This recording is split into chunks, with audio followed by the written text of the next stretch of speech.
I would like to thank Richard for the invitation. So, the invisible problem. Could you put the microphone closer to your mouth? Alright, I'm sorry. Yeah. Technology is evolving. The personal assistants in our modern devices are getting smarter every single day. But what about us, humans? A study by... Can you go to the next slide? Let's go next slide. We'll go next slide. Next slide. That's okay. The problem is the Facebook Live, it's impossible to see if it's not full screen. So. A study, this is a serious concern, a universal concern in some ways. So, the interaction between us, the humans, and the computers are becoming gestural in the name of natural interaction. Designs are becoming gimmickier rather than being useful sometimes. We keep blaming the internet and social networking sites for distracting our lives. If I search in the internet on how social networks and the technology as a whole is harming our lives, there's going to be more than 10,000 results. But let's answer a simple question. How do we access the internet? We are not getting distracted by technology. We're being distracted by modern operating systems and the way we interact with them. Gestures, notification, multitasking, and the way that modern operating systems are designed not only reduces our effectivity and efficiency in our workplace, but also reduces our creativity and potential.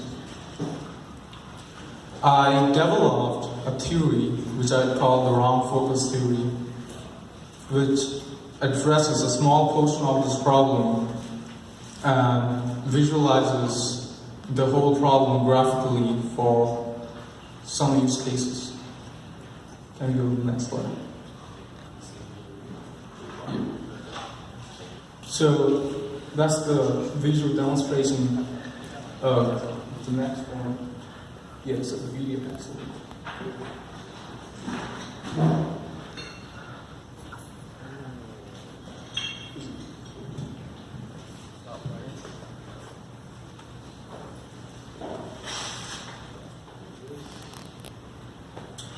I should have done this from Google Docs. So that's the focus bubble, and these are all the applications. Can we pause over here? So that's the focus bubble. Over here, the focus bubbles means that the user is doing something crucial. It can be writing a poem, it can be coding, it can be any crucial stuff that the user is working on. Now, if we can, and suddenly the user gets a notification from an application, and the user immediately clicks on it. And in this case, I would say, can you just pause over here? So in this case, we say that the user is getting a notification saying, would you like to check the top Hot 100 playlists from Billboard and Spotify, or any other music streaming services. So he clicks on it, and the moment he clicks on it, he gets redirected to the application. He explores new artists and other very good songs over there. So he wants to check the new artists in other video streaming services. So he goes to another application, and the thing keeps going on and on. And this makes the user fall in a loop. This is a very serious problem. So the thing can expand or shrink based on what the user is doing. So in this case, this is the very basic stuff, and very basic use case scenario. So when I was a kid, I started using computers at a very early age. I was 4 when I first got my for his computer and it had Windows 95 installed on that. Since then, I've always been obsessed with operating systems. Windows 95, Windows 96, all of them. I tried every single one of them. And I wanted to create one for no reason at all. I didn't have any purpose, I just wanted to create one. But while I was growing up, I started losing the nostalgia. I saw a transition, a transformation to be exact. I started looking at buttons disappearing and getting replaced by gestures. I saw people's faces filled with ambiguity while they were using modern operating systems. I found a purpose immediately. So I wanted to create one. So this is the next one. I also realized that the previous generation of operating system had better getting the job done perspective than current generation of operating systems. The current generation of operating system has so many features, but previous generation operating system didn't have that things. The common language that focuses on solving a niche problem, like getting away from distraction and other things. I will only talk about 2 elements of the problems that I solved. There are other ones, but these are the things that I realized that I should say over here. The first one is notifications, and the other one is personalization and gestures and recommendations. This operating system has a time notification system, which means the user gets to interact with the application that he gets the notification from for a very limited amount of time. And then the notification will close automatically so that the user can come back to the place where he was working on. So going back to the focus bubble. The other one is recommendation, or in some of the operating systems they call it recent apps. The apps that we use every single day, we see those on the recent apps category. That's the frequently used apps. So I realized that people who use recent apps, they fall in the loop of using the same apps again and again every single time.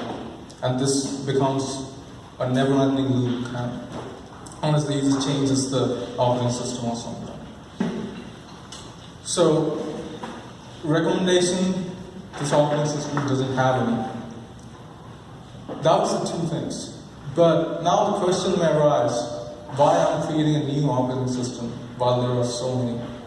Why I'm reinventing the wheel? The thing is, I'm not trying to reinvent the wheel. I'm just trying to make sure that the wheel is back on track and it's on the right track. In the past 2 years, I received a letter from the former President of the United States as wish me good luck on that. But I would like to end this talk with 3 lines of the poem that I wrote. The last 3 lines actually. I see us in the future. I see us in a smarter world, not in a smarter us. Thank you.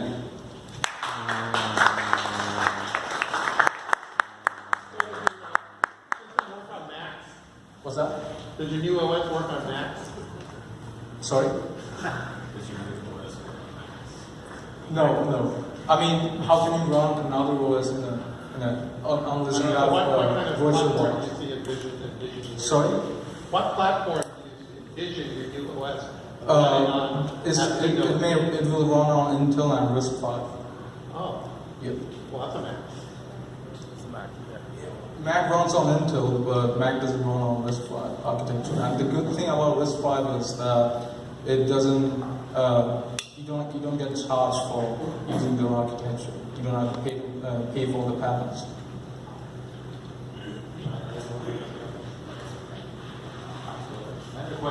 talking about nostalgic operating systems, you look like a young man. So what's a nostalgic operating I'm system? 21 right now. Oh, okay. So what's a nostalgic operating system to you? A nostalgic operating system to me was Windows 95. Windows 98, because that's the time when I first started using it. Before that, there was a common line user interface, and of course there was like Windows 3.0 or something. Can anyone beat that?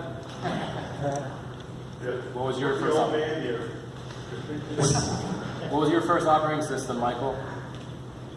What was your first operating system? I don't want to say because I'm paid. So this is a good point because if he's saying 95 is nostalgic, and he's only 21 and he's disaffected at this point. I mean, can you imagine us, right? Yeah. You guys are dead. Like I literally saw people who used like Unix first one, like, at that time, like the AT&T that time, but they're still like complaining about the current things. And of course, everything has its own drawbacks, but I feel like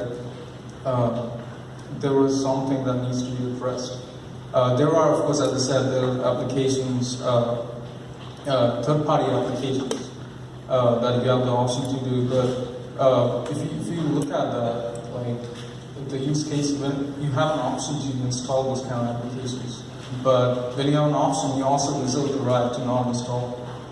Whereas an operating system is a whole overall thing where we can control every single perspective and make the user preferred, make the user more smart, like that kind of perspective. So did you ever live at a time where suggestions were not a main thing? Like we lived where... I mean, in Windows 95 or even in Windows 98, even in 7,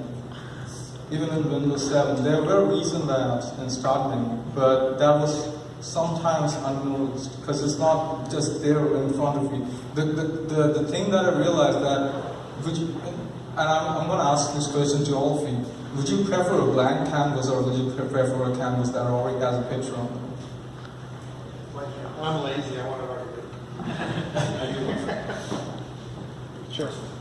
Whereas if you're a creative person, or of course if you want to create something, then of course you will prefer a blank canvas. And of course it is subjective, but yeah. So, what's your profession? I'm a CS student. That's smart. So one of the scariest things to engineers is like seeing a blank canvas because we're not given requirements, we're not given restrictions, and so that's why to me blank canvas is frightening. Yeah, I understand your perspective, and that's a serious concern because engineers don't care about designs. Most of engineers, and I respect it, but that's why I realized that there needs to be a whole list. Just because you're an engineer doesn't mean you will not look after all these aspects. Yeah. What's wrong with gestures, by the way? Some of the gestures are ambiguous. I don't know whether you use Windows 8 or not, but in Windows 8 when it came out, they completely removed the start menu. Well, that's just an implementation thing. You're not just. But that was an implementation. But that was just experimenting on the users, and in that way, there was Windows 8 and it was so in that way, they probably harm a certain amount of users in terms of, and of course, gestures require a learning curve. And the moment there's a learning curve, you're changing to or shifting to a new operating system, you have to like learn it again, the gestures and everything. Sometimes the gestures don't work and all. Of course, the basic gestures like the scrolls and others, they of course work, but there are some unique things that looks gimmicky rather than actually. People are focusing on minimalism or clean interface that reduces. So the people who are coming from the back end, they feel new to it. My question is, if you said that you're not trying to sort of like focus on giving suggestions and all that kind of stuff.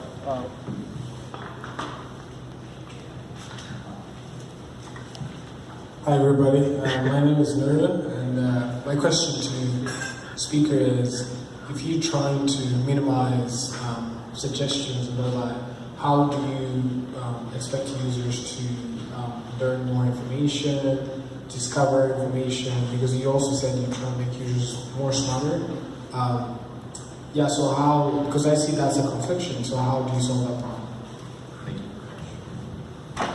Yeah, there is a conflict that there's more information and the information that you need, there's a difference between. There's thousands of information on the internet, right?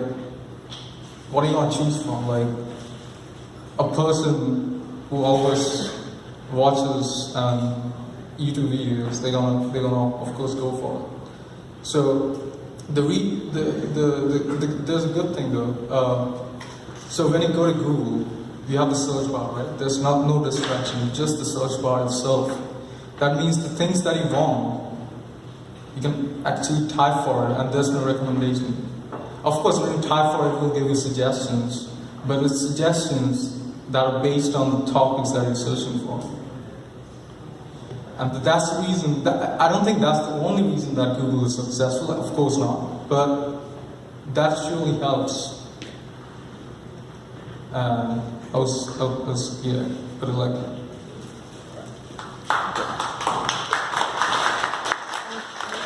Thank you.